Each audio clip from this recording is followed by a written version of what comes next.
ગોરલ છું. આજે હું પોતે જ તમને કંઈક કહેવા આવી છું. હું બોલતી નથી એવું તમે માનો છો, પણ મારી આંખોમાં બધું છુપાયેલું છે. સવારની ઠંડી હવામાં હું પહેલી શ્વાસ લઉં છું. ગામડાની માટીની સુગંધ મને બહુ ગમે છે. મારા પગ નીચે ધરતી હોય એટલે મને શાંતિ મળે. મને વધારે કંઈ નથી જોઈએ, બસ પ્રેમથી એક નજર જોવી અને સમયસર ચારો આપવો. ક્યારેક હું શાંત ઊભી રહું અને તમે માનો કે હું કંઈ વિચારતી નથી, પણ હું બધું સમજુ છું. તમે હસો ત્યારે હું ખુશ થાઉં છું. તમે થાકો ત્યારે હું શાંત રહી જાઉં છું. મને મારશો નહીં, દોડાવશો નહીં. પ્રેમથી બોલાવશો તો હું જાતે આવી જઈશ.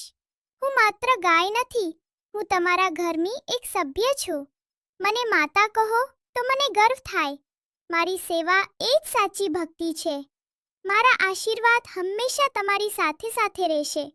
જો મારી વાત દિલને સ્પર્શી હોય તો આ વિડિયો લાઈક કરજો. મને પ્રેમ કરતા મિત્રો સાથે શેર કરજો અને ગાય પ્રેમી હો તો સબસ્ક્રાઇબ જરૂર કરજો.